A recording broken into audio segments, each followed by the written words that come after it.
Tyler Reddick and William Byron put on an absolute show at the Circuit of the Americas, showing the beauty of NASCAR road course racing and no stage cautions on Sunday, which that would be the main talking points if it wasn't for the crazy OT restarts and the lack of respect between drivers. Now, the race itself was phenomenal.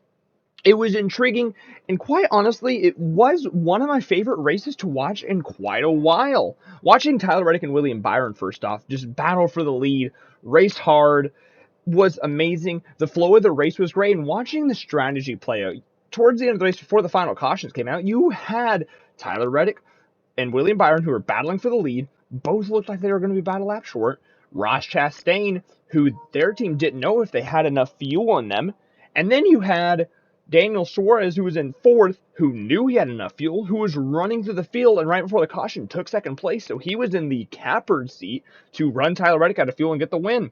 And it was great. And honestly, for anyone who has not been a fan of NASCAR before 2017, this is what NASCAR racing used to be like, with no stage cautions, with strategy being played out, with long green flag runs. And honestly, for me, who's been a NASCAR fan since I was a little kid, it was extremely refreshing and very nice to see again. For some other positives, before I want to get to a little bit of the negatives, I want to give shout-outs to guys like Corey LaJoie, who finished 11th, Todd Gilliland, who had a top 10, finishing 10th, and Kyle Larson, who, after all the struggles he went through in this race, came back from being 3 laps down and finished 14th, albeit with cautions. Now, what I'm going to hop into. Now, while this race was phenomenal, the racing product on track was great, and that's something I really wanted to see, especially with how bad some of the road courses were last year.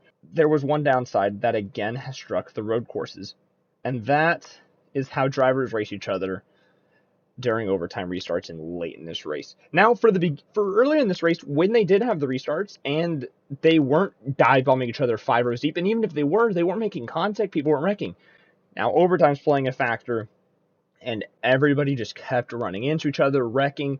If I'm not mistaken, I believe we had 3 overtimes in general, and we could have easily had 4 or 5 if people just kept wrecking each other. We had so many cars and so many good days ruined because drivers just kept running into each other and wrecking each other.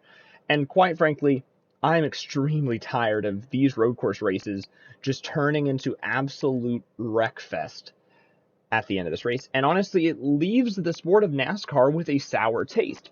Sure, you can have great racing for the first 75 to 80, even 90% of this race. But if that last 10%, the money laps, the end of the race are just wreck after wreck after wreck after wreck of people dive bombing and wrecking, it gives a negative impression of the sport.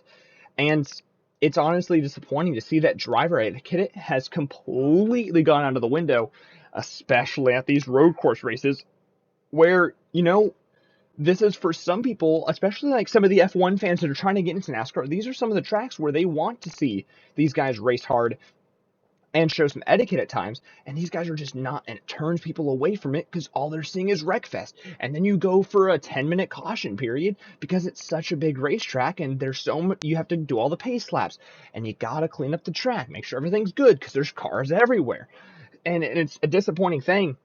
And it's a trend that I've been noticing with road course races for these past few years.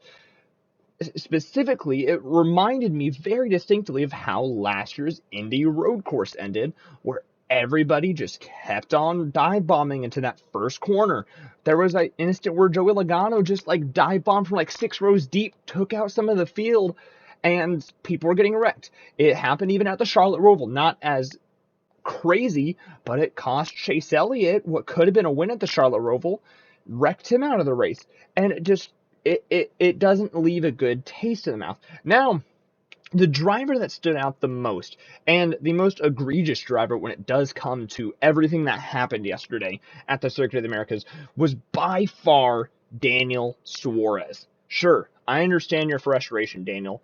You got taken out. You got hit by the 48 of Alex Bowman, which when Bowman hit Suarez got kind of catapulted. Not really catapulted in the air, but he got hit harder than he wanted to. Sent him into the 19 car. 19 car went for a spin, damaged the 99 of Suarez. And Suarez, on the cooldown lap after the race, chased down, passing other cars, going a lot faster than everybody else, obviously. It's the cooldown lap. You're not supposed to be going that fast. Was just passing everybody, almost hit other cars. And while they were entering pit road, just absolutely rear ends his teammate of Ross Chastain, moves him out of the way, then goes and rear ends Alex Bowman with officials and people standing on what they mentioned in the broadcast at multiple times, and you can even see on TV, is a very narrow pit road. So, when you have Daniel Suarez out there doing that, I can only imagine now there's going to be consequences for Suarez. I have seen people saying, fine him, penalize him, points. We'll probably hear something about that either on Tuesday or Wednesday. I heard some people saying that they think he should be suspended. I don't think he'll be suspended for this, but definitely a penalty and potentially a loss of points. Definitely something happening to the 99 team.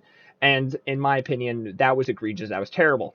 I will also talk about Bubba Wallace, but I'm going to save that for a video I have planned out for later this week that I just want to touch base with Bubba, especially after his comments at Circuit of the Americas this past week.